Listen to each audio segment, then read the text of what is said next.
Friends, I know you've been worried, and honestly, so was I. Then I saw a vision of our future, and what lies ahead is not terrifying at all. There's no need to fret, all will be well, and I want to tell you why and how. The year is 2099. In the last 76 years, a marvelous transformation has occurred to the human race that has changed our whole planet and relationships beyond. After turmoil and strife through the 2020s and 2030s, the Earth herself was in crisis, on the brink of mass extinction of most species. And then, we changed. Humanity banded together, and a cultural tidal wave crashed across all countries and every continent. Humanity realized, as many of us have already known, that the Earth is alive. The trees, the oceans, the fields and rivers were all crying for us to see them, to hear them. And finally, we did. It became the single goal and unifying mission of every person to save the planet, and it became simply unacceptable in any country or any language to harm the Earth. All scientific and educational resources were redirected to understanding the voice of the Earth that is in the rainforest and seas and mighty rivers. And remarkably, once we went looking, we heard the voice. It was hard to decipher at first because the language of tree sap and mycelium talking, chemical messages firing through root systems, seems at first not to be a language at all. However, once all of the greatest scientific minds were focused on understanding what might be communicated there, at the tiniest level, in microbes, and between every single particle of water, be it vapor, liquid, or solid, it became simple to comprehend. We found out that there is no greater technology than a tree. All of the answers needed for survival were already housed in their relationship to every fungi and sap in the forest, and their ability to communicate threat and change their behavior accordingly. The rivers have a heartbeat that connect all things on Earth and was only able to be interpreted as sentient intention once linguists and biophysicists sat down and fell in love and invented decoding systems together. The whole nature of what it meant to be human on this planet changed then. We knew, with all the spiritual vigor at our disposal, that the Amazon herself was mightier than any consumer mechanism that had depleted the planet. A single truth was empirically discovered and applied to economic theory, and it was this: what is best for all is best for one. What is best for the planet and enriches small producers, employees, and communities along the supply chain is always the most lucrative. In light of this fundamental truth, the biggest corporations in the world aligned with one another to set all channels they had devoted to telecommunications, manufacturing, marketing, and distribution to design a new economic system called social capitalism, where products are locally sourced and delivered with the least impact on the planet, and where wealth is shared between the producers, buyers, sellers, corporations, and regional governments. There is still the incentive to sell and coordinate, and the shared model of local distribution makes this rewarding for individuals and companies, while also restoring and preserving precious resources. In 2099, all sources of energy are renewable, and all waste becomes a valuable commodity, transformed into raw power and reinvested. Once we learn the secrets of talking to trees and sending messages through roots and water, even through the air, utilizing chemical technology and energy proliferation perfected by plants over billions of years, we learned how to use the water and fungi and sunlight to power anything, share all information, and collaborate in any language.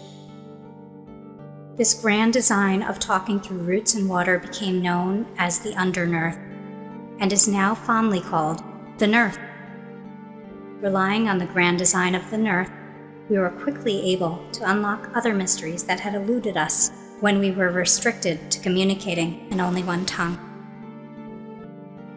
As a result, all energy and technology was synthesized, shared and harmonized by coordinating all of the messages of all of the Earth's sentient beings at once, including the rivers, oceans, plains, and forests. What emerged from the wisdom of the Nearth were algorithms for optimal strategies for any given problem, from wheat production to sewage management. These algorithms were powered by the trees, the rivers, and the crickets, combining all life's knowledge to invent perfectly designed systems. These algorithms, or the rhythms as they are now known, inform all decision-making on the planet, from the way education is implemented to how we communicate with other life forms on other planets, and even how we interact with the universe itself. All decisions that affect others are managed through a grand web of information that is constantly evolving and improving. Because all minds are linked now to receive and send knowledge anonymously, or, when we choose personally, the social and scientific advances have astronomically changed the entire culture of Earthlings. Most humans only need to work an hour or two a day to accomplish what used to take 8 or more. The concept of work has changed so that people try on careers like hobbies and only keep the ones they truly love. Since most poverty, crime, and even illness, mental and physical, has been eliminated by restorative methods for reprogramming DNA that is sick or antisocial, there is little that can force a person to work in undesirable settings. Anything boring or dangerous can be performed by machines operating exclusively on renewables, and the rhythms make sure that resource equity always provides for basic needs. What is considered fun and challenging now, and where most people invest at least some of their free time, is finding ways to interpret and implement knowledge from the rhythms in ways that enrich humanity and the planet. There is an ethos now that is unheard of to question, and that is that survival of all species is a sacred duty, and preserving and improving life is our greatest joy. Since we have combined the strength of the greatest minds in the world, we have made great strides in understanding microgravity, quantum mechanics, space, and even time.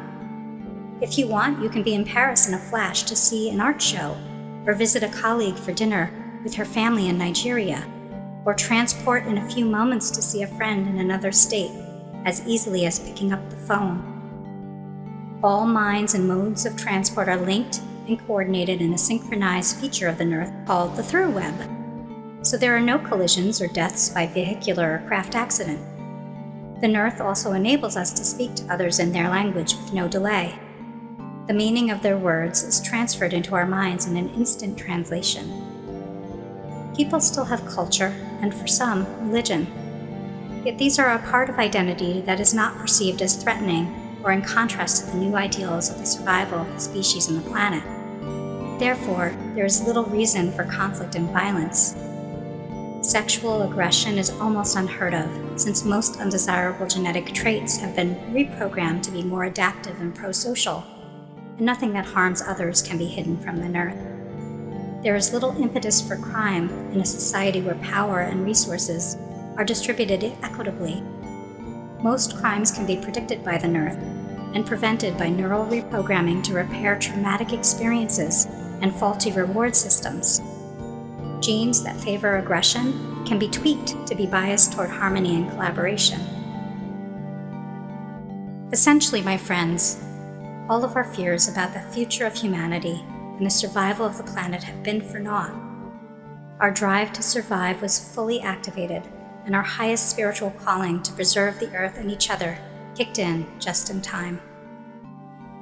And now, knowing this information, having this glimpse into the future yourself, when things look bad and when the inclination strikes us to shake our heads and wonder what kind of world our kids will inherit, I asked you to stop and instead do this.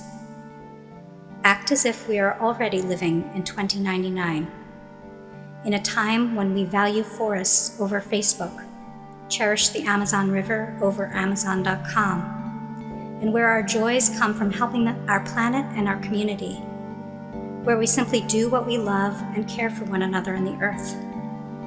The single overarching principle that has directed all commerce and invention over many dozens of years is a singular truth that applies to us all.